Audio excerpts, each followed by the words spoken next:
Ça y est, on est de retour. On vous a laissé presque 2 semaines sans épisode de Hoop Culture, mais voilà, comme promis, on est là avec Pierre Armand. Déjà, on vous raconte un peu notre vie, mais cette semaine, c'était une semaine vraiment cool parce que on a pu enfin se capter. Comme vous le savez peut-être, comme je vous l'avais dit, on avait commencé à se connecter pendant le Covid, et puis entre le Covid, l'éloignement géographique, on n'avait jamais eu l'occasion de se taper dans la main.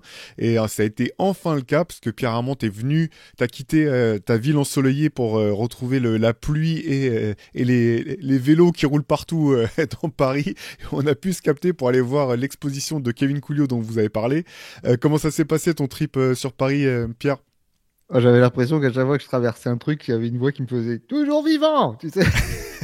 C'est ça. Entre les vélos et tout, j'avais l'impression d'être dans un vieux jeu vidéo d'arcade où tu sais, tu sautais des trucs de profil, tu sautais des niveaux. Non, non, on s'est retrouvé place La République où c'est vrai qu'il y a une circulation de vélos. C'est aussi compliqué que de rentrer dans la raquette des Pistons en 1987. Donc c'était voilà, aussi difficile à contourner, on va dire. Donc voilà, on s'est retrouvés, on s'est dit tu es Théo, je suis on savait pas trop si on devait se faire des bisous ou pas. Moi j'avais une rose, Théo avait des jonquilles. Voilà, bon, Et un c'était très bonnet mignon. orange pour que tu puisses me repérer dans, dans la Je rue suis reparti facilement. avec une pop que vous voyez derrière. Voilà, c'était l'occasion. Non, mais c'est super. C'était super de se rencontrer, et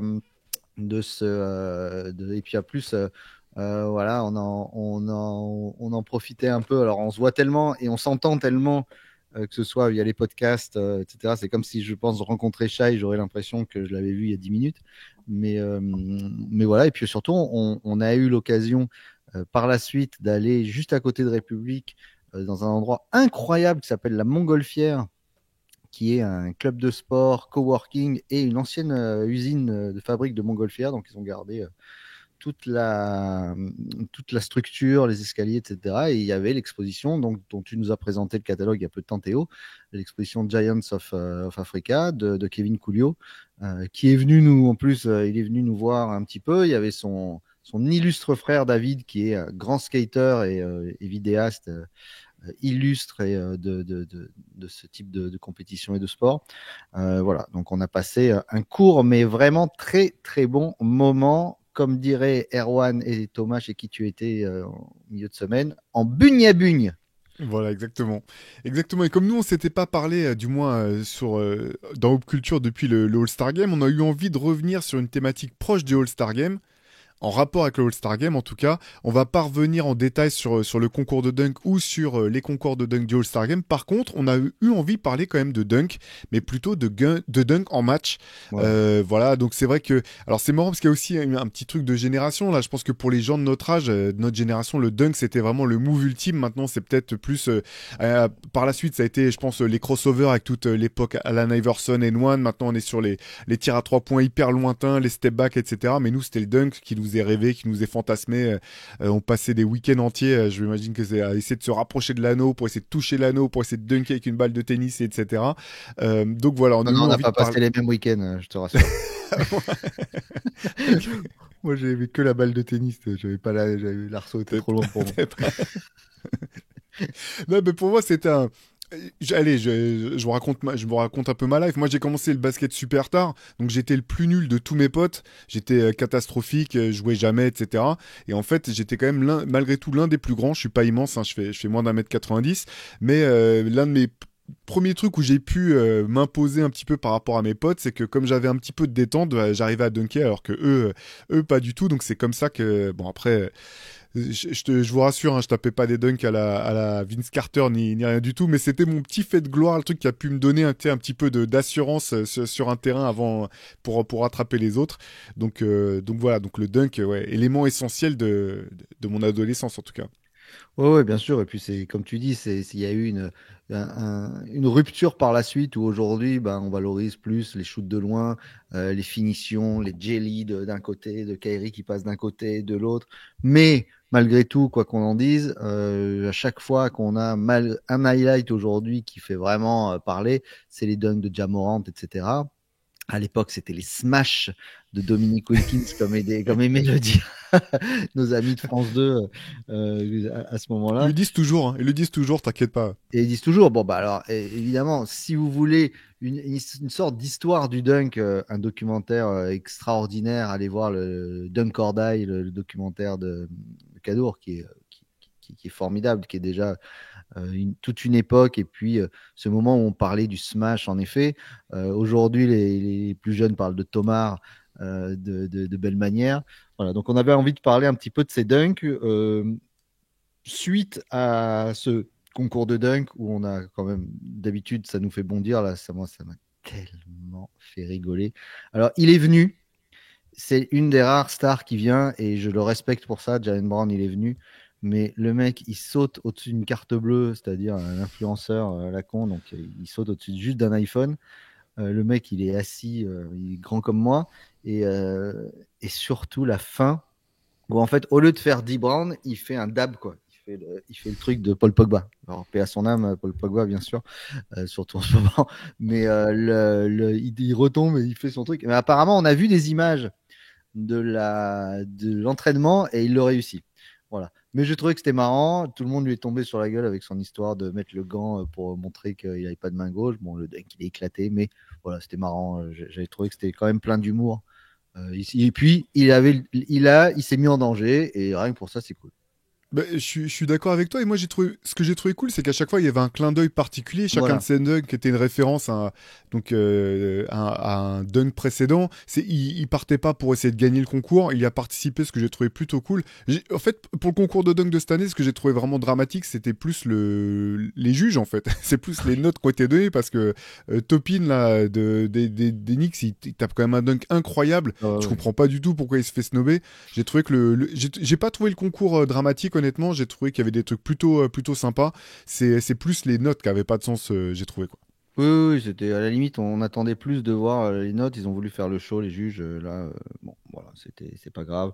Le McClung qui garde son titre, ça, là, il le vole pas non plus, hein, parce qu'il est pas très grand. Sauter au-dessus de Shaq qui Non, il baisse est pas impressionnant quand même. il baisse pas Ouais, la tête, hein. Shaq, ouais. il tient vraiment le ballon et il se tient droit. Non, non, il le vole pas du tout. Puis il est sympa, ce gamin. Voilà, c'est un vrai dunker. Bon, après, c'est le truc. Les autres, C'est pas clair. vraiment. Mais encore une fois. Jalen Brown l'a fait. Je ne suis pas fan du fait qu'il ait pu dire qu'il se considérait comme le meilleur dunker en match. Ça, je suis pas certain. On va en parler en tout cas. Moi, j'ai noirci à peu près 2 pages de souvenirs qui brossent des pages. On le dit pour ceux qui vont commencer à nous dire encore, les gars, on va parler de dunk en match. On va être obligé de parler de certains joueurs. Théo. Ouais, c'est clair. C'est clair. Avant qu'on rentre dans la liste, t'as parlé de Cadour, je voulais simplement lui passer un petit bonjour parce que je crois qu'il sort d'une petite opération. Voilà, il était à l'hôpital ces derniers jours. J'ai vu qu'il était sorti, qu'il avait déjà retrouvé l'entraînement, qu'il redunkait déjà à nouveau. Donc voilà, on passe un bonjour à Cadour au passage. Et effectivement, là, on va parler des dunkers en match. Alors, je sais pas si t'es comme toi, Pierre, mais moi, à l'époque, il y avait des VHS de dunk, là, les Dazzling Dunks and Bloopers, qu'on se faisait tourner les uns avec les autres. C'était moitié des dunks et moitié des espèces de comment on appelle ça aujourd'hui, Un bêtisier. bêtisier exactement de la NBA, qui était assez marrante. C'était l'époque des VHS, hein.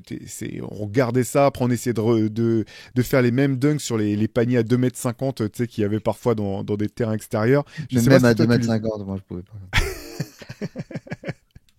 je sais pas si toi tu les avais vus ces vidéos sous les yeux. Bien sûr, c'est la Ouais. jaquette grise là où ils étaient dessinés les uns sur les autres. Il y avait un espèce Ouais. d'amas de personnes et puis bon, il y avait c'est là-dedans, je crois qu'il y a le concours Dunk 88. On n'en parle pas parce qu'on a dit qu'on n'en parlait pas, mais je crois que c'est dans cette vidéo. Et puis il y avait des bloopers qui faisaient, on voyait ces monstres devenir un petit peu plus humains, sympathiques. C'est comme quand il y avait à l'époque sur Eurosport les premières NBA Action qu'on pouvait voir. Il y avait les clips I Love This Game. Wow, c'était génial. J'ai des souvenirs de. Ça faisait presque même la culture musicale. Tu avais les musiques de ces trucs-là, tu allais chercher ce que ça représentait, tu avais ces clips et tu voyais donc des actions incroyables. Moi, plus que les dunkers, j'ai des dunks. Voilà. Moi, j'ai Ouais. sélectionné un certain nombre d'actions qui m'ont vraiment fait sauter de mon canapé. Même quand je les vois aujourd'hui, tu as ce mouvement de recul en disant waouh! Et je Alors te laisse vas-y, commencer. non, non, tu nous as mis l'eau à la bouche là. Ah bah moi alors un des premiers, alors c'est dans le désordre, hein, mais un des premiers qui est pour moi un des meilleurs calls de commentateurs de l'histoire, c'est en 2008, on est dans le Game 4 de playoff entre Cleveland et les Celtics, et LeBron qui dunk férocement sur Garnett qui a pas le temps de monter, et le commentateur qui dit LeBron James with no regards for human life. Et ça, déjà au niveau journalistique, j'avais trouvé que tu vois, c'était aberrant d'arriver à sortir une punchline comme ça à ce moment-là. Et dans un match 4, je crois que en plus les Cavs sont menés 2-1 en 2008. Bon bah on se font sortir, c'est la grande année de Boston, c'est l'année du titre. Mais cette patate qu'il met, et après il repart, même lui. Enfin, moi c'est ça que j'aime dans certains dunks en match, c'est souvent l'incrédulité même du joueur qui vient de le claquer. Et là, LeBron, il descend, il revient même pas en courant ou quoi que ce soit. Je pense que si tu lui mets un mur devant lui, il abat le mur, tu vois. Et sur toute l'équipe, en fait, sur tous les Celtics, tout seul, il rentre et il met ce dunk. Voilà, c'est dans une salle qui explose. Voilà, c'est assez incroyable. C'est vraiment la quintessence de la puissance Jamesque, on va dire. Ouais, c'est vrai qu'après, alors c'est vrai que pour les dunks, chacun a ses goûts, et moi, c'est vrai que même en termes de, que ça soit dans des concours ou en match, il y a la férocité, en fait, c'est un Ça. des aspects, moi, qui me fait le plus, voilà, bondir de mon siège. Ah, ouais. Euh, et pour moi, celui qui m'a le plus marqué, alors je vais repartir un peu plus en arrière, celui qui était un de ceux vraiment qui m'a fait halluciner quand j'étais gamin, c'était Sean Kemp, en fait, parce qu'il y avait cette détente folle, cette férocité dans les dunks et cette agilité en l'air. On se rappelle de ces espèces de double clutch, là où un petit peu comme Wilkins dont on parlera Ça. forcément, là où voilà, il faisait une espèce de pompe en l'air avec le ballon avant de dunker sur des gars. Pour moi, c'est un des premiers, tu sais, qui arrivait à allier cette espèce de... T'as l'impression que c'est un dunk de concours et pourtant il le claque en match sur des opposants. Et vraiment, là, les règles étaient très différentes, hein. Le défenseur pouvait encore être planté sous le cercle. Il n'y avait pas le demi-cercle de non-charge là devant le panier. Donc c'est parmi les dunks les plus impressionnants que j'ai pu voir. Il y a forcément Sean Kemp sur alley-oop ou même en montant direct, que ce soit celui sur Chris Gatlin ou celui bien sûr où il redescend comme ça en pointant le Toujours sur Golden défenseur. State, hein. C'est les deux sur Golden State, je crois. Je crois pas que ce Exactement, soit en le même point. match d'ailleurs. Mais... Non, je crois pas que ce soit le même match. Tu disais que c'était le même match ou pas? Non, non, non, Non, non, je pense non, non, pas. je crois pas. Ouais, Mais Gatling, l'image est géniale parce qu'en plus, il le check derrière. ouais, ouais, il reconnaît Gatling le check Gatling check. derrière. Ouais, ouais, Ouais. Gatling reconnaît. Mais ce qui était étonnant en plus, moi, chez Sean Kemp, c'était le, la réception, surtout sur les alley-oops. Rappelle-toi, il restait accroché et tu le voyais là, plié comme un roseau. Là. Il était élastique avant de retomber sur ses pieds. Il restait toujours accroché. Mais c'est celui, moi, Sean Kemp, bah, le premier, je crois qu'il est rookie à New York, où il met justement un double pump comme ça arrière, et tu as toute la salle qui fait. Et voilà. Après, il en met un contre Utah aussi, avec un marché incroyable sur Antoine Carr, je crois. Mais moi, c'est ça que j'aime dans les Oui, dunks, c'est quand la balle traverse tout et prend un tel rebond qu'elle part dans les tribunes. Le dunk où tu sais, ça rebondit à l'intérieur, ça descend doucement. Là, je crois que c'est Malik Monk cette année qui en a mis un pareil où la balle elle rebondit jusqu'au plafond. Et ça, c'est ce que je préfère en effet. ouais, Malik Monk, on a mis certains vraiment impressionnants ces deux dernières saisons là. Il commence à avoir une belle petite collection personnelle. Moi, j'en ai un qui va ravir. On est en novembre 2004. Il y a un jeune qui prend la place enfin, qui espère prendre la place dans le cœur des Floridiens à Orlando, qui s'appelle Dwight Howard, qui est rookie. Et il va se faire gentiment baptiser par Kobe Bryant, qui passe entre deux défenseurs et qui lui monte dessus. Il lui monte sur le dos et il lui colle pareil à Orlando en plus. Donc je trouvais qu'il y a mille clichés notamment un où on le voit au moment où il écrase la balle, il est sur son dos et bon, il a l'intelligence de pas sauter, ou je sais pas si c'était l'intelligence, mais il s'est retourné. Donc ça donnait, voilà, c'est ça aussi. C'est la quintessence même de ce qu'on appelle le poster dunk, et c'est ça ce qu'on avait dans notre chambre, et ça donne souvent des photos grandioses. Et celle-là, c'est une des grandes photos de Kobe quand même, où il monte sur Dwight Howard. Oui, c'est d'autant plus marrant qu'après ils se sont retrouvés à devoir jouer ensemble. Ça n'a pas duré longtemps et puis c'était un fiasco sans nom, mais oui, c'était. Ça a failli valoir une belle bagarre. Il y avait une quand il était à Houston, là, où l'autre il dit try me, il le regarde et l'autre il dit qu'il est soft ou je sais pas quoi. Ils font chier à toujours les séparer là. Tu sais, il y a des moments où t'aimerais que ce soit comme au hockey, genre bon, tu sais, les mecs ils s'écartent. Ok, allez-y, les arbitres, ils disent, vous avez 15 secondes et ils se Mais, marrent la tête. mais tu sais, c'est la grande question parce qu'avec maintenant que tu prends une faute technique pour un mauvais regard, tout le monde peut faire un petit peu le show.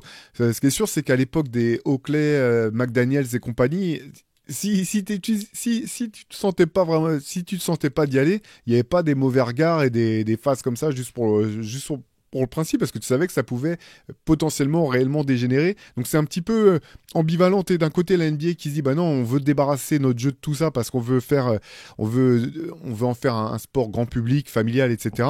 Et de l'autre côté, finalement, ça permet à tout un tas de joueurs de jouer un petit peu les fanfarons et de lancer des espèces de débuts enfin même pas d'embrouille, mais où ça se pousse un petit peu, mais ce que tu disais l'autre fois, c'est surtout ouais, en espérant que quelqu'un vienne me séparer le plus vite possible pour que de toute façon ça puisse pas dégénérer. Et le seul sur lequel ils font pas le malin comme joueur, c'est le seul qui va pas se bagarrer parce que c'est pas un méchant, c'est Steven Adams. Tu sais, quand tu vois, ils se retournent en faisant des mariages, genre qui c'est? Et puis ils voient tout de suite, ok, ok, allez, ils repartent dans l'autre sens. Tu te Alors que rappelles, l'autre, je sais pas si tu ah, te rappelles demandé. j'adore Steven Adams, je sais pas si tu te rappelles de cette image où il avait carrément soulevé un joueur, il Il l'avait a transporté, il l'avait emmené au vers bout. son banc déjà. Comme, tu sais, comme quand t'as tes enfants qui sont en train de se friter ou s'embrouiller, tu le prends comme ça dans les mains et tu vas le déposer plus loin pour lui Ouais. faire la leçon. Et puis il lui parle, il dit ok, ok, ok, pas de problème. Et l'autre est toujours en train de parler à l'autre là-bas comme ça et se rend compte qu'en Exactement, fait il est en train de déplacer sans même s'en rendre compte. Et c'est lui, il le clair. repose un peu plus loin, genre c'est bon. Mais Steven Adams, il y a des highlights de lui quand vous tapez Steven Adams sportsmanship où il a sauvé la vie de certains en les rattrapant. Je crois qu'il y a un Plumlee qui a failli mourir, il le rattrape au vol. Et il est toujours pas loin de l'embrouille, mais pour la calmer, quoi. Parce que, bon, de toute façon, je pense que s'il en colle une, c'est un C'est crocodile. ça, Ils c'est feront clair, bien. c'est clair. Toi Donc je viens de parler de Kobe, à ton tour. ouais. Ah oui, oui, c'est vrai, excuse-moi. Bah, du coup, allez, de toute façon, on est obligé de parler de Jordan. Il serait forcément venu dans la discussion.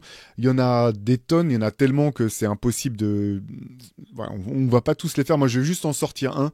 C'est mon préféré, je pense, c'est celui contre les Knicks. Donc, t'as Jordan qui est en train de. Il pénètre vers la ligne de fond. Charles Oakley vient pour le trapper. Il fait mine de Avec repartir et il reprend la ligne de fond. Là, il y a Patrick Ewing qui vient s'interposer et Jordan l'escalade. Ce dunk en termes d'agilité, d'explosion, d'explosivité, et puis toujours avec Mike, c'est toujours le même truc, c'est cette espèce de mix de puissance et d'élégance. Voilà, il y a ce poster sur Ewing là qui est incroyable. Il repart en le regardant dans les yeux en lui disant mon pote, je t'avais dit que je t'ai eu une fois de plus. C'est un de mes préférés celui-ci. C'est 91 et c'est la tête de Cliff Livingstone à côté qui fait Ouah tu sais, qui se rend compte du truc parce qu'il y a la faute qui va avec. Je suis pas sûr que quand tu vois le ralenti, parce qu'il y a eu tellement de ralentis, dont un en slow motion que tout le monde connaît, où tu vois l'arceau qui fait vraiment comme ça. Mais ouais, ouais, ce dunk-là, t'en as pris un de Jordan. Bon, alors en plus, celui que tu dis, c'est en playoff. Donc en plus, faut y aller. Mais tu sens qu'il envoie toute la rage de la ville sur ces pauvres Knicks qui n'ont rien demandé. Et Wing, il s'en prend un autre beau. Hein. C'était un des plus beaux certainement de l'histoire, celui de Scottie Pippen. Donc lui, c'est la Ouais. victime ultime. On en avait déjà parlé de ce dunk. Moi, celui de Jordan, dont je te parle, c'est pas le plus fou parce qu'il y en a tellement des beaux, mais c'est certainement un qui m'avait le plus étonné. En 93, le jeu en triangle, une remise du main à main, il part et il dunk sur The Morning, qui est à l'époque, je crois, le presque rookie, ouais, je pense, à À Charlotte. Charlotte. Et soudainement, on n'a jamais vu ça. Jordan se met à crier 2 ou 3 fois comme ça, et ce dunk m'avait marqué parce que bon, il est beau quand même, il monte, il y va fort, mais surtout sa réaction. Généralement, on le voit regarder méchamment, mais crier comme ça, s'extérioriser en criant 2, 3 fois, je pense que c'est même la seule fois qu'on l'a vu faire. Même sur un game winner, il a jamais fait ça, quoi. Ouais, c'est vrai qu'il était. Tu me disais, ça me fait penser quand même à une série. Alors, c'était contre qui? C'était contre New York, je crois. Tu sais, où Xavier McDaniels essayait de maltraiter un peu Scottie Pippen et je crois que Jordan avait fini par lui mettre un dunk. Je sais plus si c'est un Oui, dunk ou si c'est oui, un non, panier avec la faute. il Et y où va pour le pareil. dunk et Ouais. il la dépose dedans et McDaniel, je crois, se prend avec Oakley, un truc, ils sont tous les deux par terre et il leur dit, mais il doit y avoir des grands-mères qui ont mangé là sur ce coup. Oui, c'est clair. Non, mais t'as raison de le souligner. C'est une des rares fois où tu voyais Jordan à ce point expressif, ce qu'il a déjà été. Enfin, Ouais, voilà, ouais. c'était vocal, etc. Mais Ah, c'est expressif vraiment à ce point-là, ouais. Oui, oui, surtout que il avait pas de bif particulièrement avec The Morning à ce moment-là, mais c'est vrai que c'était curieux de voir ça. Moi, j'en ai un des plus beaux que j'ai vu en match, dans un match qui n'avait aucun intérêt, en octobre 2012 pour la reprise. Il y a Gerald Green qui fait un alley-oop en windmill quand il joue aux Nets contre les Rockets. Voilà, game over. Il a la tête au cercle. Incroyable. Il est avec une vitesse de bras. Même si tu regardes le banc des Rockets, les mecs, ils sont. Tu sais, quand les mecs reculent comme ça, ils se tiennent tous. Et il y en a un qui dit ouais, personne ne bouge, c'est la honte. Mais quelle folie. Mais je l'avais aussi sur ma liste, franchement. Gerald Green, en termes de détente pure, c'est quand même un Ah des ouais. phénomènes les plus fous qu'on ait. Sur le ralenti, tu vois, et je crois que c'est sur celui-ci, tu vois un ralenti, où tu vois que littéralement, il regarde à l'intérieur du Le dos, cercle, en ouais. fait. Il Mhm. est tellement haut que sa tête, et c'est même pas qu'elle touche le cercle, c'est elle est vraiment au-dessus du cercle. Détente incroyable, et le dunk en windmill, là, est complètement fou sur alley hoop en plus. Sur Alley-Hoop. Ouais, sur Alley-Hoop. Ouais. Bravo à lui. C'est clair. Allez, moi, Qui t'as d'autre? je parlais des Knicks, ouais, du dunk. J'ai parlé du dunk de Jordan sur Ewing. Je suis obligé de rendre hommage aussi aux Knicks et de parler de The Dunk. Voilà, c'est le nom même du dunk. John Starks sur Pippen, Horace Grant et Jordan qui a juste le temps de mettre sa tête dans le bas du poster pour en dessous. John Starks qui pénètre vers la droite, il monte dunk main gauche sur toute la raquette des Bulls. Dunk vraiment phénoménal, incroyable. On avait eu, je l'avais déjà dit, je crois, c'était un de mes vrais moments d'émotion, parce que finalement, en interview, tu sais, souvent, bon, t'es pas, enfin, t'es dans ta posture de journaliste, et puis, c'est pas pour dire que t'es blasé, mais tu es là pour travailler, quoi. Mais interviewer John Starks, étonnamment, j'étais vraiment touché parce que je me disais, c'est un mec que je suis levé pour le regarder quand j'étais petit, etc. Et on lui avait parlé de The Dunk avec Julien Deschutner, mon camarade, et il nous disait il avait blackout en fait. Il était monté, il se rendait pas compte du geste et qu'il s'était pas du tout rendu compte de l'impact que ça aurait pu avoir et qu'aujourd'hui encore des gens l'arrêtent dans la rue pour lui parler de The Dunk. Voilà, l'un des plus beaux posters, je pense qu'on ait pu voir. En plus, voilà, il est pas très grand, son attitude elle est magnifique en l'air. T'as les trois Bulls qui sont pile dans la fenêtre pour faire l'image parfaite. Incroyable. Et cette photo qui est à l'entrée du Garden. En immense, dans les grands moments de l'histoire du Garden, tu as énormément d'artistes, de concerts, d'événements de sport, et tu as cette photo-là qui est un des grands moments de l'histoire du Garden.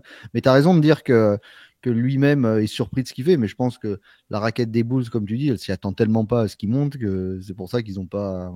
Parce qu'en temps normal, ça aurait été, comme tu dis, Xavier McDaniel, ils auraient mieux fermé. Je pense qu'Horace Grant, il aurait sauté. Quoi. Oui. Et là, ils s'attendaient tellement pas que. Mais. Puis en plus, ça clôt le match, je crois. Les Knicks mènent 2-0 dans cette série. On se dit, bon, bah, c'est fini, c'est la fin des Bulls jusqu'à ce qu'ils en prennent 4 derrière. Mais ouais, c'était un gros, gros souvenir. Dunk de playoff. Bah, on va finir avec les Knicks. Tiens, les Knicks, ils sont pas toujours du bon côté du poster, on va dire.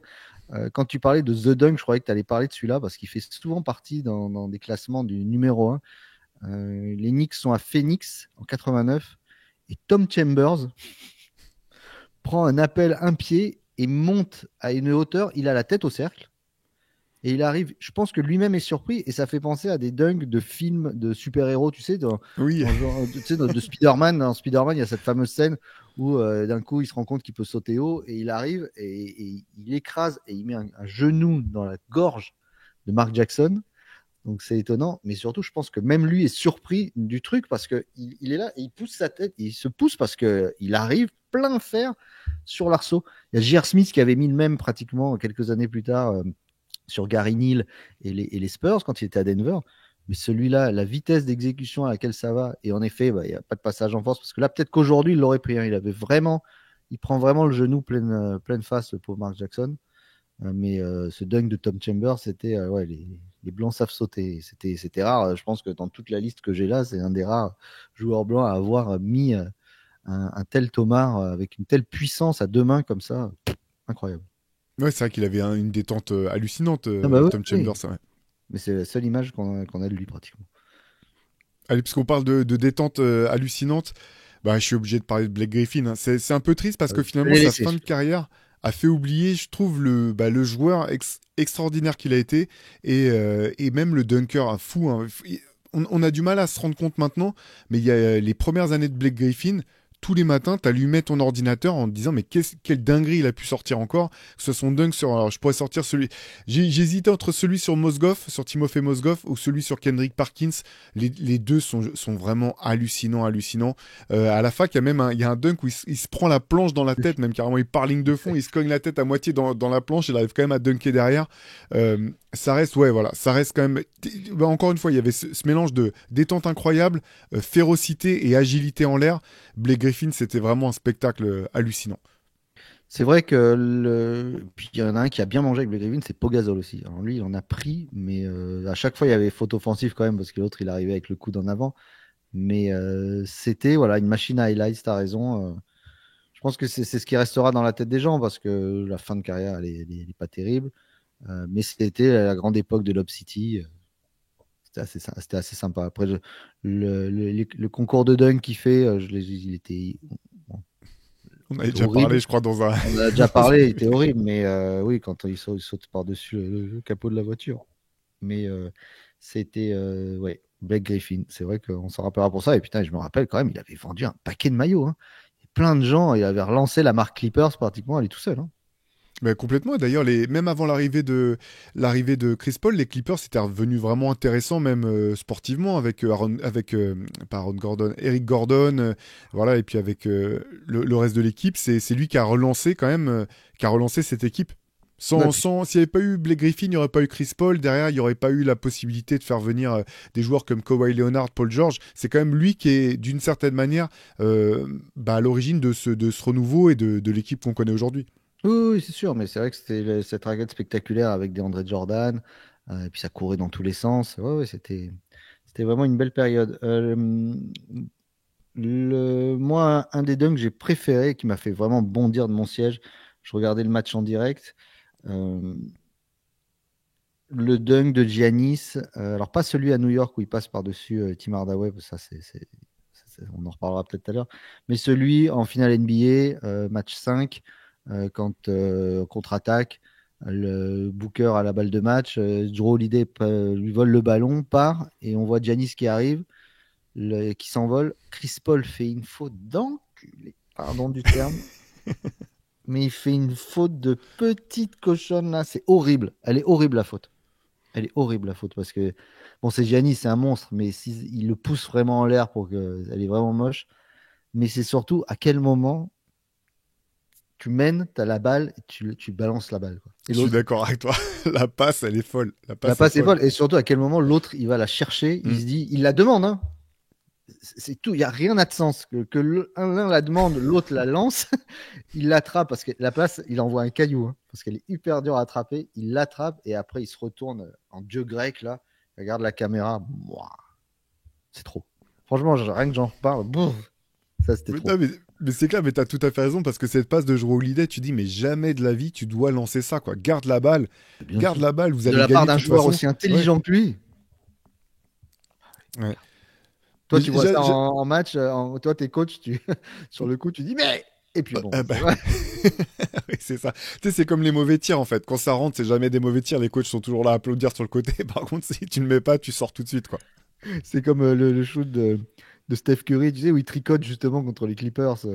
Il tricote autour de Chris Paul et tu vois Steve Kerr qui Steve fait, ouais, Kerr. mais qu'est-ce qu'il fait? Et puis, genre, ça n'a aucun sens. C'est Là, c'est ça. pareil. Mais à ce moment-là, Game 5 pour mener 3-2 avant de. Et je crois que c'est à Phoenix, donc c'est avant de retourner à Milwaukee, je crois, ou je sais plus si c'était. Ouais, je crois que c'était à Phoenix hein, qui fait ça. Je me rappelle plus Je me honnêtement. rappelle plus, ouais, je sais plus trop. Mais bon, voilà, c'était l'image, une des grandes images de Giannis dans son prime. D'ailleurs, j'ai commencé à regarder le documentaire, on en parlait. Ouais. On en parlait entre nous. Très intéressant, très émouvant. Voilà, j'ai vu la première demi-heure, j'ai pas tout vu. J'en suis pas encore quand il est arrivé en NBA, mais quand il raconte la Grèce, son enfance en Grèce avec ses frères, c'est très émouvant. Il est en larmes, il n'arrive pas à s'arrêter parce qu'il y avait il raconte tout le contexte politique qu'il arrive au moment de l'avènement de cette saloperie de Aube Dorée, là, tu sais, ce groupuscule d'extrême droite. Et en fait, qui partent à la chasse aux migrants. Et eux étaient donc des illégaux sur le territoire grec. Et lui, donc, il allait à l'école et il racontait qu'il disait à ses frères allez, on va se défouler, on va voir combien de temps on met pour rentrer à la maison. Hier, on a mis 3 minutes 30, on va essayer de voir si on fait 3 minutes 20 pour battre un record. Et il leur faisait croire que c'était un jeu. Alors qu'en fait, lui, il était terrorisé parce que les gars attendaient à la sortie des écoles, dans les ruelles et tout. Il raconte ça en pleurant chaud, mais vraiment en disant je voulais juste protéger mes frères. Et l'histoire de la famille, parce qu'ils ont laissé, la famille vient en Grèce en laissant le frère aîné, parce qu'ils ne pouvaient pas l'emmener pendant ce gros périple. Voilà, l'histoire est bouleversante. Franchement, on peut pas ne pas aimer ce garçon. Hors de cette histoire, déjà, c'est un type génial. Mais bon, c'est vraiment très intéressant à regarder. Si vous avez des enfants qui cherchent un petit peu des rôles modèles pour leur donner envie d'aimer le basket et toutes ces histoires, je vous conseille de leur montrer. Ouais, bah, c'est sur ma liste de documentaires à voir. Et justement, c'est mon fils qui est très fier de savoir prononcer le nom Yanis Antetokounmpo d'une traite. Veut le Contrairement à Charles regarder, donc on Barkley. va se faire ça. Voilà, c'est ça. Exactement. Allez, tout à l'heure, je parlais de Wilkins, entre guillemets. Là, c'est pareil, j'ai pas un dunk en mémoire, mais c'est la pléthore de dunk et cette violence. Et finalement, il y en a un qui me revient le plus. C'est pas du tout son dunk le plus impressionnant, mais c'est un dunk qui va claquer après avoir pris un rebond offensif. Et en fait, il y a un tir. Je crois que c'est son propre tir. C'est lui. Il tire. Donc, t'as Oui, les oui, oui. rebondeurs qui se retournent vers le panier. Et en fait, ils sont encore au sol en train de s'apprêter à lutter pour le rebond. Et c'est même pas. En fait, ils le voient même pas arriver. Ils entendent Wilkins attraper la balle et claquer la balle à tellement fort que tu l'entends. C'est pris dans le micro, une espèce de. Comme ça, il se retourne. Il est déjà à nouveau en l'air et dunk sur tout le monde. La vivacité de pied de Dominique Wilkins, sa capacité à exploser comme ça sur de courtes distances et à monter aussi haut,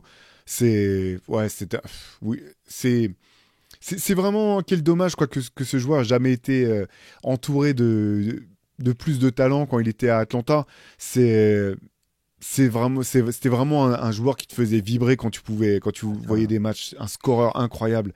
Ouais, Mais je pense qu'il a, Blake Griffin est celui qui m'a le plus fait penser à.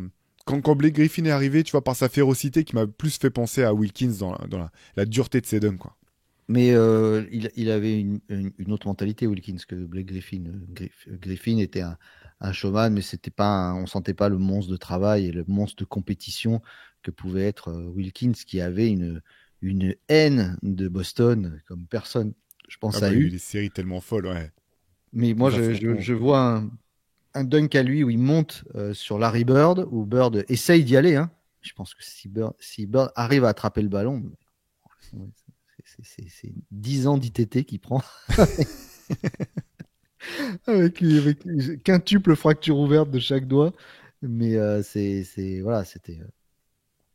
Moi, après, t'as eu raison de le dire une fois, Théo, pour un beau dunk, il faut une belle défense, parce que sinon, bon, bah voilà. Mais pour un beau poster, il faut que le mec y aille. J'ai un respect, une tendresse profonde pour ceux qui vont vraiment, tu vois, chaque fois qu'on dit, ouais, Rudy Gobert est sur le poster, ouais, mais bon, il y va. Il va essayer de l'attraper, quoi. C'est clair. Donc voilà. Tu Juste parlais. avant que pardon, je me permets parce Ouais, que tu vas-y. parlais de sa haine de Boston. Il y a une anecdote qui est assez marrante entre Dominic Wilkins et Larry Bird. C'est Wilkins qui raconte que pour son premier match face aux Celtics et face à Larry Bird, bah, quand les 5 majeurs rentrent sur le terrain, ils se checkent tous, ils vont se taper dans la main. Il tend la main à Larry Bird, qui le regarde des pieds à la tête en mode mais t'es un rookie, toi, je tape pas dans la main. Et, et que du coup, ils se sont jamais tapés dans la main de toute leur carrière, quoi. C'est pas vrai. Alors qu'après, ils ont eu des face à face incroyables et même clairement. Non seulement du respect, mais je pense voilà Ouais, c'est sûr. ils étaient pas ennemis pour autant, mais du coup Wilkins s'est dit non bah ok t'as pas voulu me taper dans la main cette fois-ci, plus jamais je vais te tendre la main et du coup de toute leur carrière ils se sont jamais tapés dans la main avant un match. Je trouve ça assez marrant, quoi. Moi, un qui a pas dû taper dans la main après, et on va rester sur Boston. C'est Jet Terry qui fait une petite bonne action défensive, mais qui se fait piquer la balle par derrière par Norris Cole, je crois. Et au lieu de dire bon bah tant pis, il se dit je vais essayer de rattraper ma connerie. Et là, il se retrouve face à. Alors, ce qui est formidable, c'est qu'on voit rien venir. c'est qu'on voit Norris Cole, Dwayne Wade, et d'un coup, l'autre se retourne et voit arriver LeBron qui l'enterre, quoi. Il y a combien de vidéos où tu vois le mec qui tombe et d'un coup, tu as une tombe tu vois, c'est ce montage vidéo. Tu sais, il y a la pierre tombale qui arrive derrière. Ouais, cette patate. Et LeBron, même pas le regarde. C'est ça que j'avais adoré. Même pas il regarde, il se retourne, genre. Bon, on va pas en reparler de 30 ans, c'est fait, tu vois. De toute façon, il est décédé. Ça sert à rien d'aller essayer de le réanimer. Mais voilà, cette action, c'est pour moi la quindaison même de cette grosse période des Heatles, là, euh, athlétiquement injouable. Ouais, Voilà, ouais, c'était. c'était incroyable. Incroyable. Et pour la petite anecdote, notre photographe Chris Elise, qui est disparu malheureusement l'an dernier, avait pris cette photo, a pris ce dunk en photo. Il était super bien placé au bord du terrain. Et c'est une des photos qui lui ont permis justement de comment dire, je vais pas dire de lancer sa carrière parce que sa carrière de photographe professionnel était déjà bien lancée, mais de gagner en notoriété du moins dans le milieu parce que Getty a récupéré la photo. Sa photo s'est retrouvée, je crois, en page d'ouverture je sais plus si c'est d'ESPN ou de NBA.com. C'est une des photos dont il était super fier. Et effectivement, il était pile au bon moment. Il avait pris le moment où LeBron est tout en haut au zénith de sa détente avec Jason Terry qui est sur le point de se faire enterrer, comme tu le dis. Donc à chaque fois que je vois ce match-là, ce dunk-là, je repense à Chris Elise. Donc une petite pensée pour lui. LeBron, ça a été un sacré dunker en match. Il continue d'ailleurs à envoyer des tomards formidables. Mais pour moi, le plus beau dunk de LeBron, c'est un dunk contre Portland sur Nurkic. Je sais plus, je crois que c'est en 2018, cette fameuse année, et où il prend un appel hors raquette, je crois, et il part avec le bras en l'air et il le met à une puissance. Enfin, franchement, je pense que pour moi, c'est le plus beau dunk en match de LeBron, en tout cas, même si en effet, il y a celui-là, mais celui-là, il est sur un gars qui est plus petit que lui, à la limite, moins athlétique. Mais ce dunk sur Nurkic, la rage qu'il met là-dedans, magnifique, magnifique, superbe. Machine à Ouais, highlights, pareil. mais lui, je sais pas combien de temps va durer ça. Quand il faudra faire une rétrospective des plus belles actions de LeBron le jour où il prendra sa retraite, donc aux alentours de 2037, un truc comme ça, va falloir des heures et des heures de vidéos pour pouvoir enregistrer tout ça en tout cas. Oh, c'est vrai que ça va être quelque chose. Allez, qu'est-ce que t'as d'autre, toi? Moi, j'ai pas un dunk en particulier, mais j'ai Dwayne Wade. Et c'est un peu pareil dans le sens où, à la fin de sa carrière, comme toujours, hein, de toute façon, t'es plus aussi explosif. Mais le Dwayne Wade du début, celui qui était surnommé Flash, c'était. C'est vrai, on va nous accuser de toujours faire des comparaisons avec Jordan. Mais tu vois, c'est ce qui me faisait le plus penser à Jordan dans la capacité à s'élever, en fait.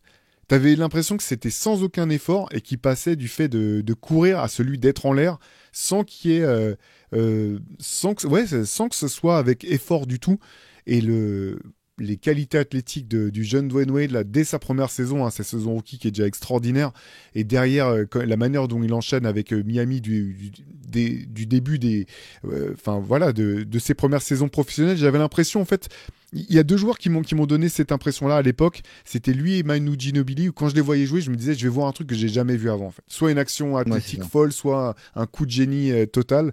Et ouais, le Dwayne Wade époque Flash, c'était vraiment un festival. Ouais, le dunk sur Varejao qu'il avait mis. Exactement. Ouais, voilà. Je pense que c'est un des. Alors, il est pas petit, Dwayne Wade, mais c'est un des meilleurs dunkers de petite taille en match que j'ai vu.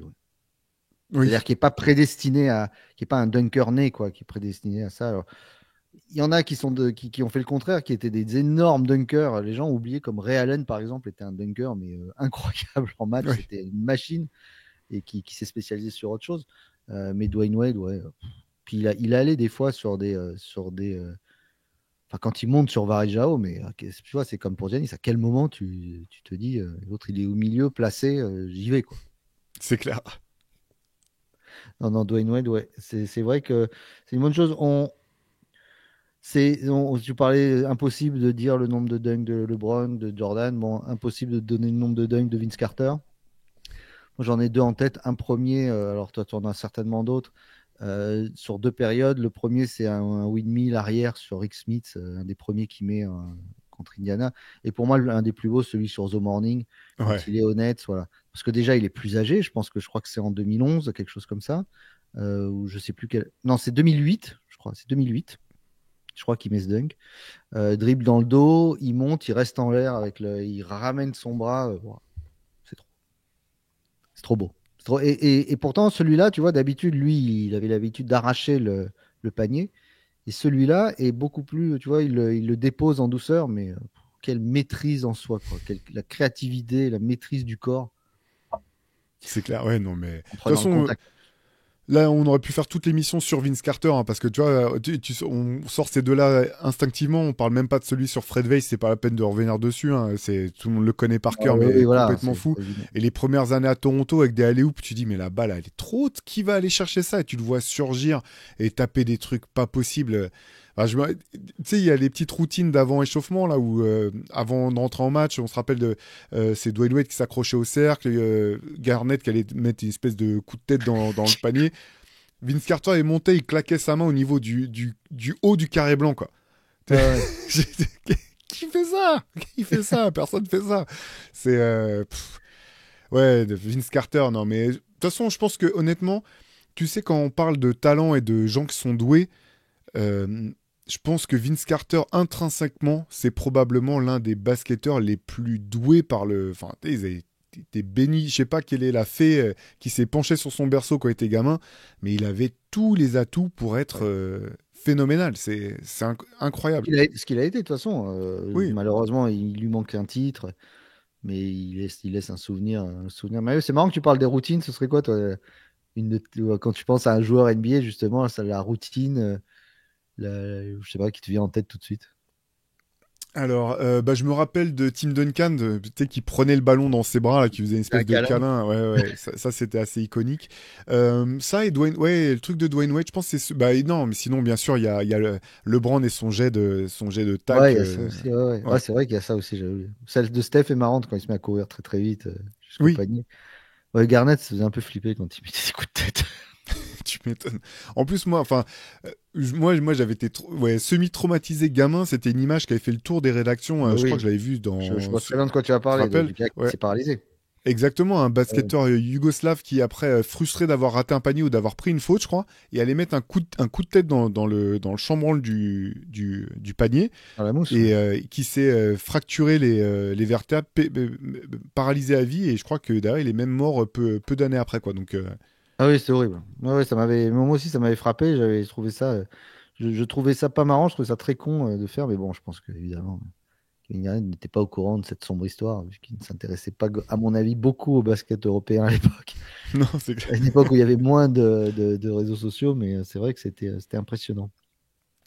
Allez, tu parlais de dunk en particulier. Moi, il y en a un des plus fous que j'ai vu. C'est un dunk de Derrick Rose au sommet de ses capacités athlétiques sur Goran Dragic en contre-attaque.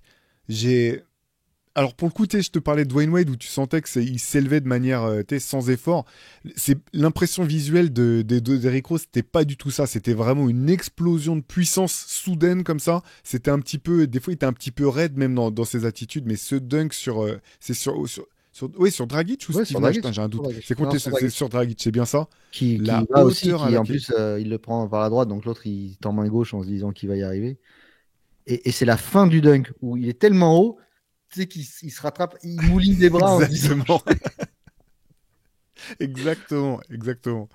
T'as l'impression que tu sais, c'est comme s'il avait déposé une bombe qui lui avait explosé dans les mains au niveau du cercle et qu'il était renvoyé en arrière par l'impact du choc, quoi. J'avais noté, je crois que c'est 2012, je crois, un truc comme ça. Je crois que c'est 2012, juste après son titre de MVP ou 2011. Ouais, non, 2010. 2010. Ok. C'est la bonne saison.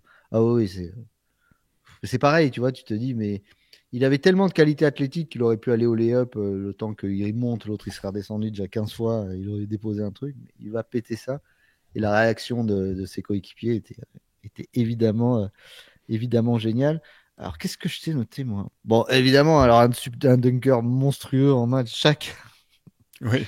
chaque qui pliait, cassait des paniers. Je me rappelle de Charles Barkley, la première fois qu'il le voit, le premier match qu'il joue l'un contre l'autre, je crois, où il met un dunk et en redescendant, il tire tout le panier et le panier dit les gars, moi. J'en Si ai c'est vu que assez. j'ai pas signé pour ça, c'est pas ce qu'on m'avait dit. J'étais à Phoenix tranquille au soleil. Si c'est pour être traité comme ça, moi c'est hashtag #MeTooPanier et je vais pas ça comme ça. Donc du coup, il plie le panier et t'as Barclay qui se retourne et dit qu'est-ce que je suis en train de voir.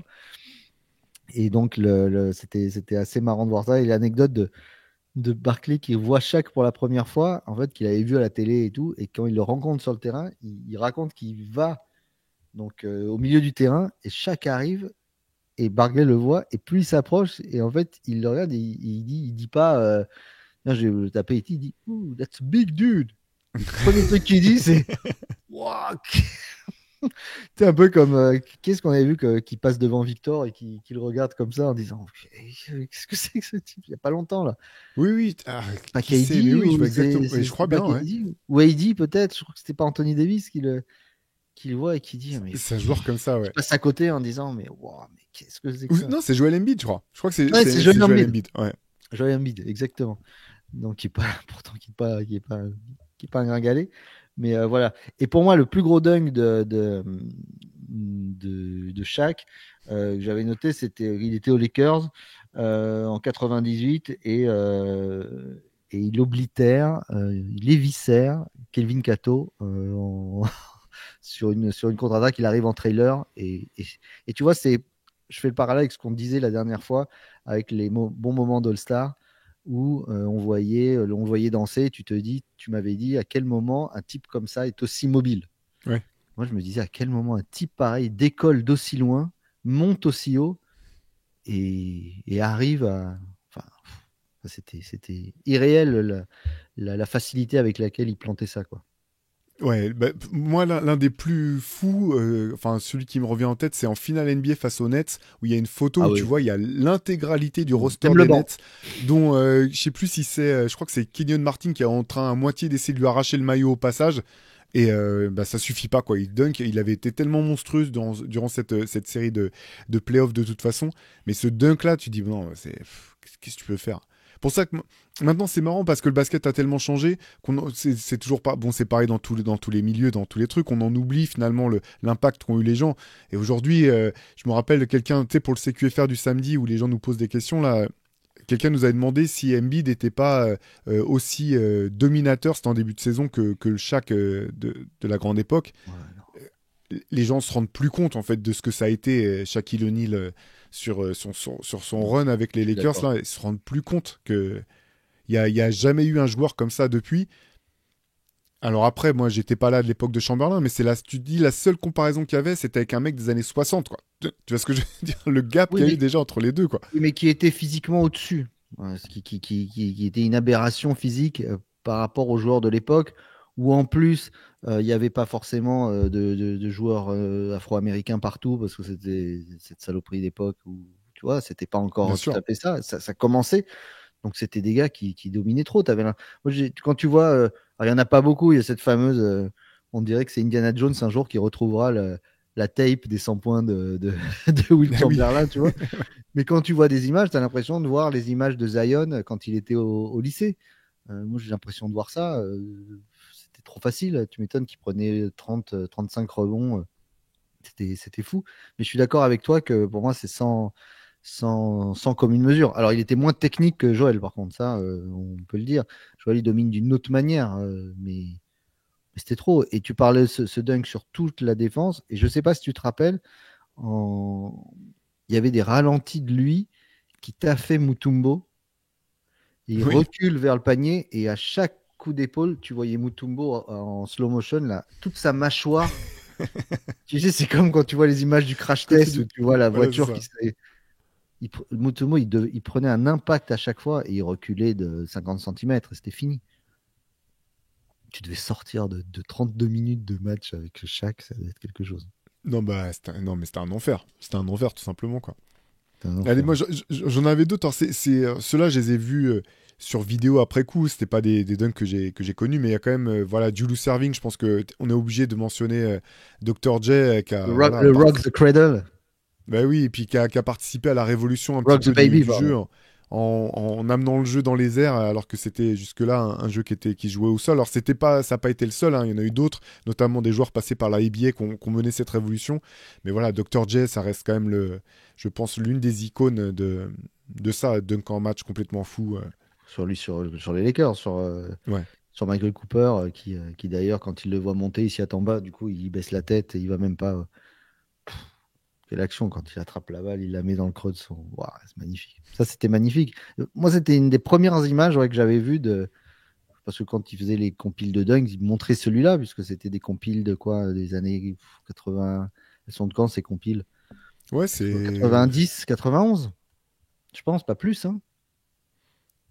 les compiles de oui, Les c'est ces vidéos, les années-là quoi. C'est casting entre dunks, c'est. 89, Je crois voilà, Jordan 90, n'est pas encore 91 ces champion. années-là, ouais. Ouais, c'est ça, c'était Hmm. avant. Donc, il montrait forcément ces vidéos-là de Chocolate Thunder, là, Daryl Dawkins. Dawkins qui pétait des plexis. Ouais, Ouais. on voyait toutes ces choses-là. On voyait toutes ces choses-là. Euh, qu'est-ce que je pourrais te sortir? Bah, alors j'en ai parlé si vous avez suivi les infos essentielles de la semaine. Le dunk de Space Jam de Victor là, contre Boston, Ouais. où tu crois qu'il va au lay-up et puis finalement de manière inconsidérée, alors, il la dépose plus il l'écrase. Et pourquoi je parlais de ça? Parce que ça a fait plus d'1 milliard de vues sur les réseaux sociaux de la NBA. 1 milliard de gens donc, ont vu cette action, l'ont comparé avec le film Space Jam, avec le côté alien, etc. Donc c'est vraiment ce dunk-là. Je pense qu'on va en voir un wagon, hein, des dunks de Victor complètement fou. Mais voilà. D'ailleurs, je vais lui rendre un petit hommage. Ah oui, Parce très que beau là, maillot des vraiment, Spurs. il me. Voilà. J'arrive toujours pas à croire qu'on soit encore, même si c'est un sacré joueur, ce Chet Holmgren, mais pour moi, il a écrabouillé là. C'est fini. Pour la course, Pour la course au pour rôle, le rookie, tu veux dire. pour Oui, moi, bah oui. ouais. Là, pour Pas le coup, plus. ouais. Donc voilà. Donc je pense qu'on en verra beaucoup des dunks de Victor, mais celui-là c'était un petit clin d'œil que je lui faisais. Je sais qu'il nous regarde tous les dimanches, Victor, avant d'aller faire dodo très tôt le soir. Voilà. C'est ça. Après moi j'avais plutôt c'était des mentions honorables, on les a bien sûr pas tous cités, hein. N'hésitez pas d'ailleurs à nous mettre dans les commentaires s'il y en a d'autres mémorables ou qui vous ont marqué. Je sais pas si toi t'en avais parce que tu vois j'avais noté par exemple DeAndre Jordan quand même sur Pendant son Night. dunk voilà dont tu nous avais parlé, tu nous l'avais bien détaillé dans un précédent épisode de Hoop Culture sur Night, hein, c'est ça? Ouais, sur One Night, ouais. C'est ça, exactement. D'un complètement fou. Il y a Dwight Howard aussi, je pense, qui est maintenant, pareil, dans les mecs qui ont été oubliés. Il y en a eu un. Dwight Howard au sommet de son art, c'était. Alors, c'est toujours un peu différent quand c'est des big men, mais malgré tout, c'était voilà, incroyable quand même les Ouais. festivals de. La manière dont ils terrorisaient les défenses avant que les règles changent un petit peu. Voilà, c'est ce que j'avais noté. Et puis, dans un autre genre, pareil, T-Mac, je pense qu'il aurait pu être cité. J'avais pas un dunk en particulier, mais il y Sur en a Yao un Ming, paquet, quoi. déjà, ouais, Ouais, voilà. il a fait un wagon. Hein. Ouais, ouais. Moi, j'avais noté dans les récents, là, il y en a quand même un paquet qui sont bons. Là. Ja Morant, évidemment, qui a Oui. inventé le Jabreaker récemment quand il dunk sur Bisley. Il y avait Anthony Edwards aussi qui avait atomisé ton cher Gabe Vincent et sur des hits. Et puis, moi, j'aimais beaucoup Larry Nance aussi, Larry Nance Junior, très élégant quand il montait le bras tendu, là, quand il avait dunké sur les nets. Mais qu'est-ce que je t'avais noté? Et moi, deux voilà. Alors, il y en avait un très récent, Andrew Higgins qui pète Doncic en playoff, là. Oui. Je sais pas, mais alors que et l'autre dit il y a faute, il y a faute. Non, non, c'est bon, c'est toi. C'est la seule fois où tu avais envie de dire à Doncic, ouais, ferme-la, là, c'est bon, t'as pris cher. Et il y avait Gerald Wallace des Kings. Alors, je sais pas si tu te rappelles ça, contre les Rockets, un mec qui s'appelait Naber, un joueur, et, euh, et il dunk, il arrive lancé pareil, il dunk et il fait un tour sur lui-même et il se réceptionne presque à califourchon sur le joueur. Il retombe sur ses pieds. Tu te demandes comment c'est possible. Tapez dunk Gerald Wallace, vous verrez. Et il retombe donc fléchi. Et lui-même, tu sais, un 2 secondes, il regarde où il est en se disant mais attends, ce qu'il fait, il dunk, il se retourne, il tombe à moitié, il aurait dû se casser. Mais tu sais, c'est la réaction où tu as l'impression qu'il va faire. Genre, j'ai des super pouvoirs, qu'est-ce qui s'est passé? Je suis pas mort. Donc, je vais repartir comme Spider-Man. Incroyable dunk en match, en tout cas, bon, avec cet horrible vieux maillot des Kings, là, mais super dunk. Mais il y en a plein, évidemment. Et chacun a son joueur préféré qui en a claqué, sûrement, mais on en oublie plein. Mais Ouais, n'hésitez pour pas à ça, nous dire. hésitez. Ouais, Ah voilà, ouais, ouais. n'hésitez pas à nous dire, hein. Bon, bien sûr, le plus grand de l'histoire, on n'en a pas parlé, reste quand même, je pense, en match, celui de Vince sur Fred Weiss. Ça, enfin, il y a débat, mais voilà. Moi, qui m'avait marqué, c'était à la Dream Team, mais c'était plus une action. Et j'avais rarement vu un dunk aussi beau, aussi élégant. D'ailleurs, il y a eu 1000 photos là-dessus aussi. Je ne sais pas si tu te rappelles. Contre-attaque, Malone prend un rebond, lance Magic, qui Ouais. attrape la balle au vol Ah, et qui il la la jette renvoie derrière lui. Ouais. derrière à Jordan. Et le dunk de Jordan est d'une pureté et d'une beauté. Ouais, super. Ouais, c'est La précurseur un poésie petit en, peu. la poésie en mouvement, comme on dit. C'est précurseur un petit peu, tu sais, du fameux dunk avec Dwayne Wade qui lâche la balle Mais pour LeBron et qui part en faisant l'avion sans même regarder le dunk qu'il y a dans son dos, quoi. ouais, une des plus grandes photos de l'histoire de la NBA qui a été 1000 fois détournée de manière bien drôle, Ouais. mais c'est vrai que celle-là est géniale. Allez, on referme là le petit, enfin la thématique dunk. On referme. Allez, est-ce que t'as eu des coups de cœur cette semaine, Pierre Armand? Alors, à part le fait d'avoir rencontré Théophile à Paris, à République, ouais, j'ai un coup de cœur, c'est un bouquin. Un bouquin de Denis Lehane, que vous connaissez peut-être, qui a écrit bon, des classiques qui ont souvent été adaptés au cinéma, comme Mystic River, comme Shutter Island, etc. Roman noir. Et ça, c'est son dernier roman qui s'appelle Le Silence. Ça parle de la soif de justice d'une mère en colère dans l'Amérique dans le Boston des années 70. Alors, vous voyez, il y a ce bus ici parce que c'est le moment où est arrivée cette fameuse affaire du busing. Je ne sais pas si tu te rappelles de ça, c'est-à-dire Si. le moment où l'État du Massachusetts et les États-Unis, l'État fédéral en tout cas, avaient dit on va mélanger pour montrer notre bonne volonté pour éradiquer la ségrégation. On va mélanger les écoles et donc les élèves des quartiers noirs viendront dans les écoles blanches, dans des quartiers blancs et inversement. Et en fait, ce bouquin tourne autour de ce problème-là et euh, surtout se passe dans le Boston blanc et dans des espèces de banlieues de prospects, mais où vivent uniquement des familles irlandaises, des familles blanches, parce qu'on pense toujours que ces quartiers un peu pauvres étaient uniquement les quartiers afro-américains, mais pas du tout. Donc ça se passe dans ces luttes, évidemment, avec ces petits dealers, etc. Mais de cette lutte de séparation en disant on veut pas de problème, on vous laisse de votre côté. Pourquoi vous êtes on est obligé de se mélanger alors qu'on veut pas, et avec la violence évidemment qui va avec. C'est passionnant, on apprend mais 1000 trucs sur cette société du milieu des années 70, ça se passe en 74, très très belle année. Et donc Le Silence de Denis Lehane, c'est son tout nouveau roman, c'est vraiment super, je vous le conseille. Je l'ai commencé, j'ai dû le commencer lundi ou mardi dernier, et je peux pas, j'arrive plus à le lâcher, c'est vraiment extraordinaire, je vous conseille. Bah, super. Bah, moi, j'avais adoré Mystic River, effectivement, l'adaptation au cinéma. En tout cas, j'ai pas lu le roman, mais Ouais, je note ça comme d'habitude. ouais. Et Et moi, toi? j'ai deux coups de cœur. Là, je commence par le premier, le plus important. Une magnifique, mais ouais, mais trop bien pop d'Alan Iverson dont on parlait récemment avec son maillot de All-Star Game. Donc merci encore Pierre Armand, c'est vraiment trop cool. Je vais la mettre avec les autres.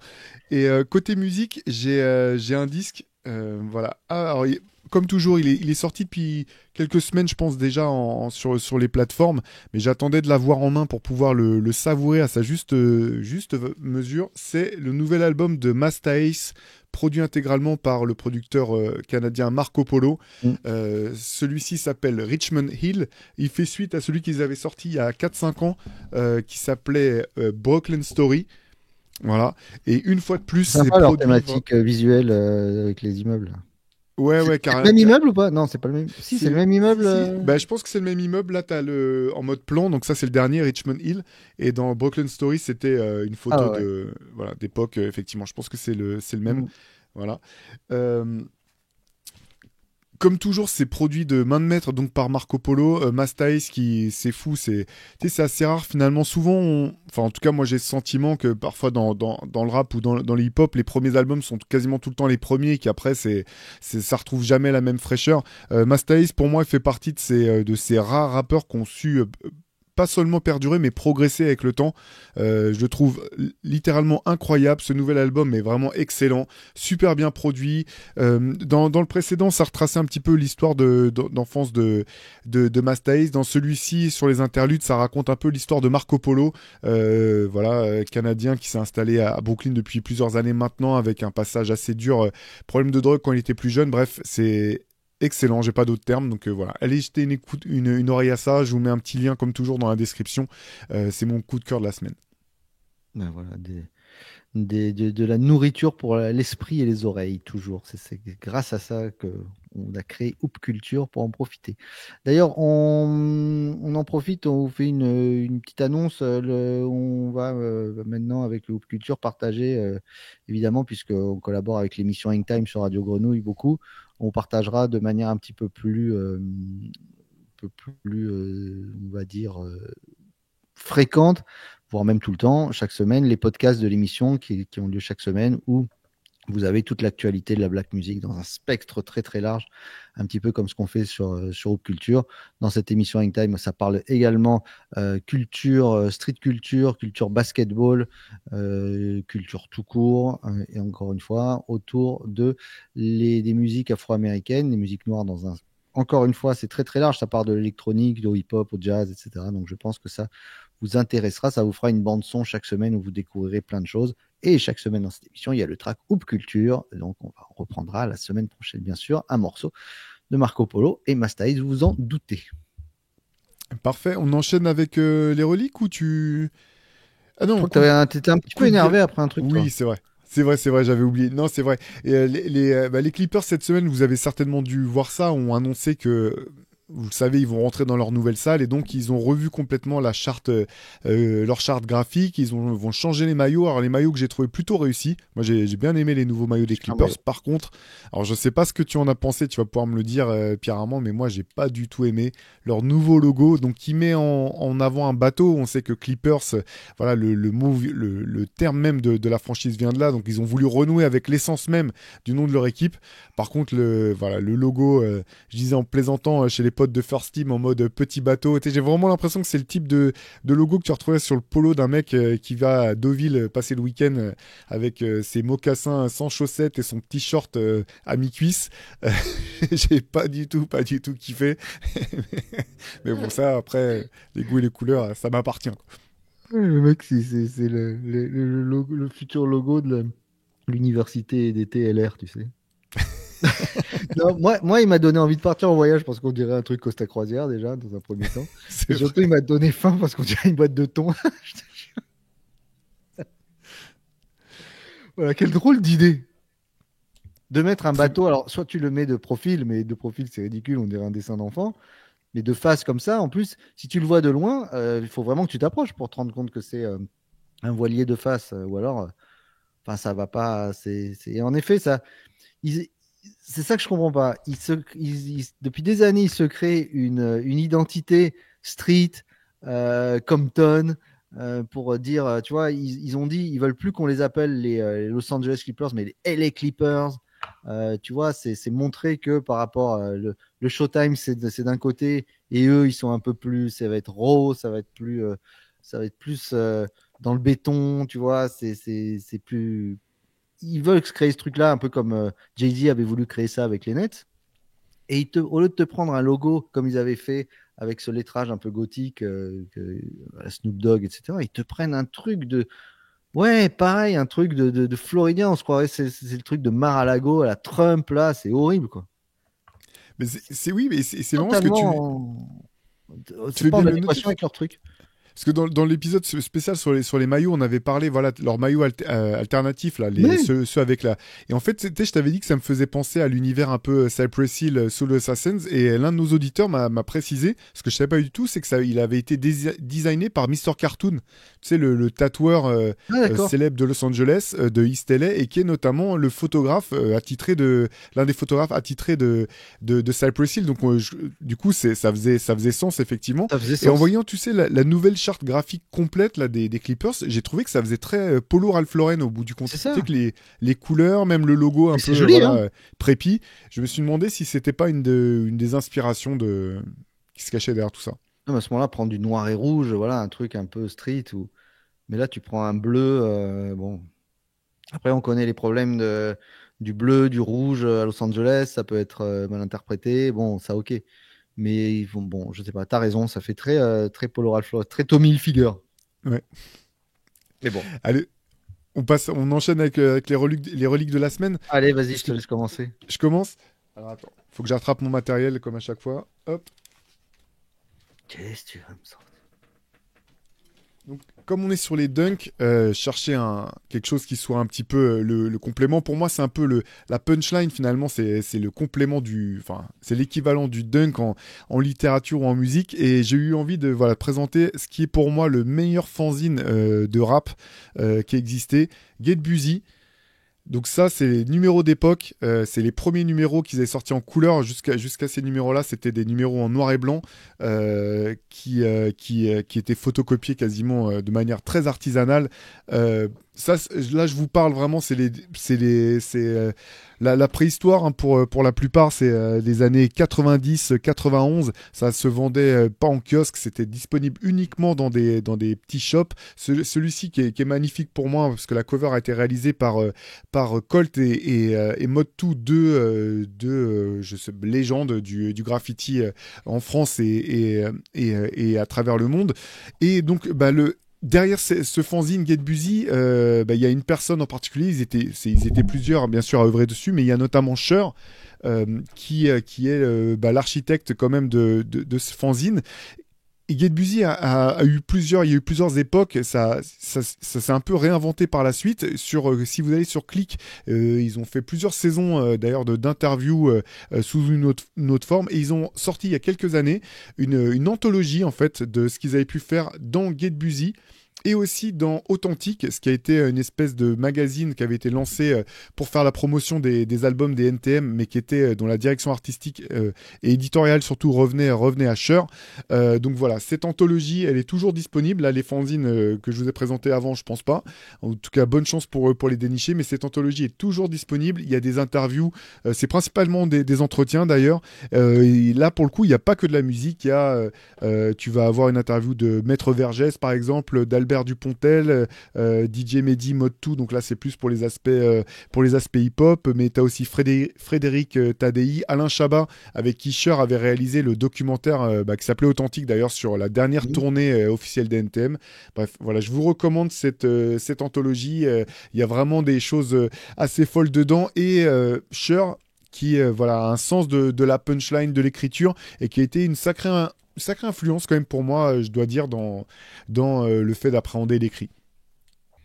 Le seul truc qui m'embête quand on parle de Get Busy, c'est qu'il va falloir parler de l'immonde Musul. Voilà, Carrément.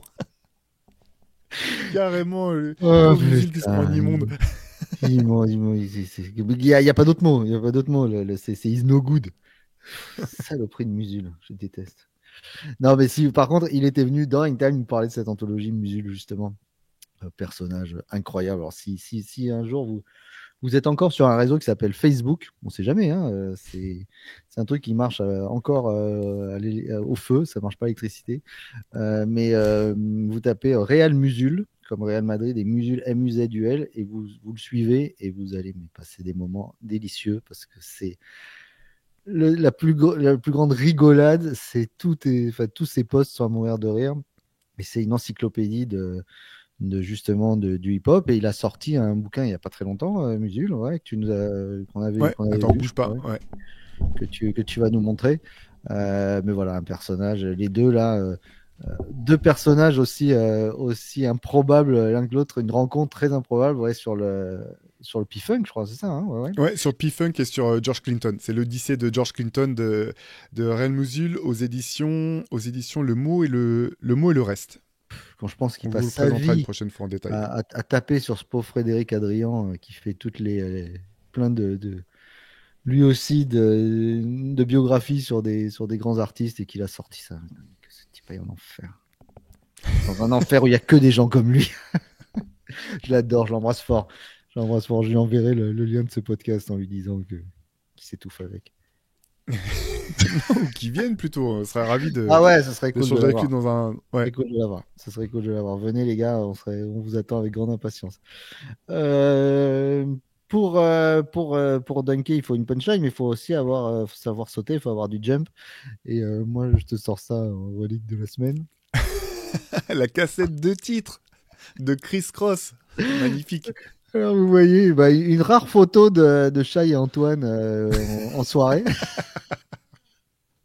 C'est des photos récentes. Hein, par contre. Photo c'est la semaine dernière. Non, mais pourquoi? Parce que je pensais à toi. Tu te rappelles, la dernière fois, on parlait de nos outfits quand on avait fait un truc sur les maillots et que je te demandais si toi aussi tu portais ton baggy à l'envers Ouais. comme Chris Cross. Et du coup, j'ai pensé à ça. Et je crois qu'il a même l'étiquette. Regarde sur sa casquette, il a tout gardé. Ah oui. Donc voilà, la cassette de titres avec plein de trucs derrière qu'on n'arrive pas à lire. Et voilà, Jump Radio Edit. Et l'autre côté, Lil Boys in the Hood. Ouh, c'est pas. Alors, Ça, c'est collector. Hein. ouais, Chapeau. c'est collector. Et que j'avais acheté à Nouvelle-Orléans l'été où c'était sorti, voilà. Avec d'autres trucs. Avec l'album de Joe Desi, avec voilà, ce truc-là. Et là, je crois que j'avais acheté la cassette aussi de. Tu te rappelles Sir Mix-a-Lot avec Bien sûr. Baby Got. Voilà, c'est un petit truc que je garderai. Produit par Jermaine Dupri quand même. Ah bah oui, c'était lui, hein. De toute façon, l'architecte derrière ces succès-là, c'était Jermaine Dupri, mais Baby Got Back, ouais. Je sais pas si c'est l'exemple même de morceau qui pourrait plus se faire aujourd'hui, hein, je pense, avec Sir Mix-a-Lot, légende de Compliqué, en Seattle. tout cas. Je suis même pas sûr que si tu vas sur tes plateformes de téléchargement et tu fais afficher les paroles, je sais même pas si ça sort sur Baby Got Back. C'est possible. Bon, bah voilà qui conclut parfaitement cet épisode spécial Dunk. Parfaitement. Voilà, exactement, parfaitement, avec de la détente et du rebond. Détente pour Chris Cross et du rebond pour le clip de Sir Mix-a-Lot. Ah, je croyais que t'allais- oui, voilà, c'est ça. Sur ces bons mots, on vous souhaite de passer une bonne fin de dimanche, une super semaine. On vous donne rendez-vous dimanche prochain pour un nouvel épisode de Hoop Culture. Dès mardi, si vous êtes à l'écoute de Hangtime Radio Show sur Radio Grenouille ou sur le podcast. Donc, il est posté dans la foulée, du coup, Pierre Ramon. Il est posté dans la foulée et on verra si on fait pas un petit post à chaque fois sur Basket Session pour vous le mettre, pour vous permettre de lire les news en musique et qu'on ait un peu une identité musicale au Hoop Culture et à tout ce qui va avec. Et vous pourrez peut-être découvrir des choses. Et si vous avez, vous aussi, des morceaux que vous souhaitez, c'est pour ça qu'on faisait ça aussi. On sait que vous êtes une communauté qui aime participer, qui vous donne beaucoup d'idées. Si vous avez des coups de cœur musicaux, des choses que vous aimeriez qu'on joue également, des petites pépites à côté desquelles on est peut-être passé à côté, en avant. Et on jouera ça avec grand plaisir. On playlistera ça dans l'émission. Eh ben super, un programme impeccable. Pierre Armand, je te dis à dimanche prochain, à moins que tu ne fuis une nouvelle fois Marseille pour monter sur Paris en douce en semaine. Mais sinon, on se voit dimanche avec plaisir. Tu es obligé de fuir Marseille pour aller à Paris. Tu sais, tu peux pas genre partir En tu douce. fuis. Tu fuis en douce. En catimini, forcément. Ouais, tu rentres par la porte de derrière pour surtout pas dire d'où tu viens. C'est ça. Allez, Bonne semaine à tous. Salut. Ciao.